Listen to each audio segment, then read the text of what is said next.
In this episode of Pavlo's Kitchen Quickie, we're going to talk about how we're going to put our new rub that I just showed you on one of my previous videos. We're going to put it to good use.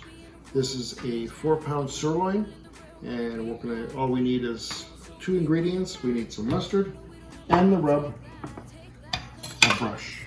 So what I'm going to do is I'm going to split this in 2, and I'm going to prepare one for the sous vide, and I'm going to freeze the other one for the future.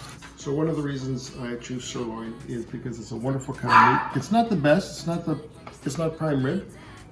It's not cheap, but it's not the most expensive either. But when you sous vide, you don't have to have the best kind of meat. That's the magic of sous vide, which you're going to see shortly. You're going to coat them both with like plain yellow mustard.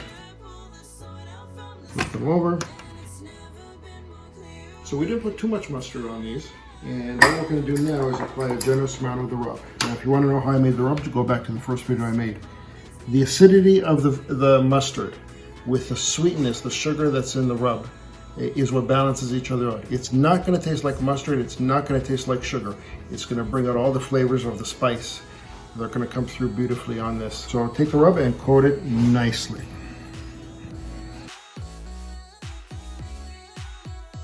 So what I'm going to do now is I'm going to bag them and vacuum seal them and put them in the fridge overnight. Now you don't have to do that. If you don't have a sous vide, you can actually put this on the barbecue. I recommend a low setting around 220. For a 2-pound roast, which is probably good for about 4 people, you can probably leave that on for about 4 or 5 hours till it reaches 134 degrees Fahrenheit. And that's when the cooking is done, and then you're just going to give it a quick sear, which I'll show you after we sous vide it. So we carefully bag them.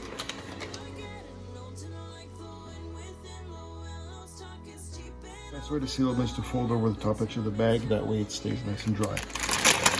When you do this, of course, you're going to have to wash your hands over and over and over.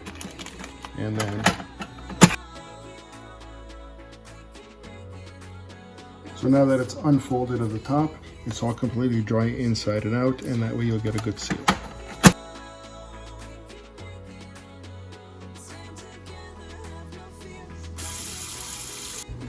So we have 2 beautiful pieces of sirloin sealed. One is going to go into the freezer, and one is going to go into the sous vide. Close it up. Set temperature to 134. And go. So this is spent 6 hours in the water bath at 134. That's medium rare.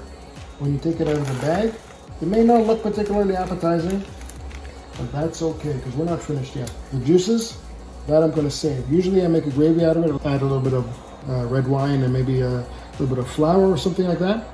In this case, I'm just going to actually use it in the rice when I make the rice. I'm going to add more rub, and this is where you can add whatever kind of rub you like. You don't have to add this rub.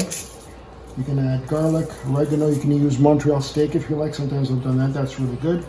But today I'm just going to go simple.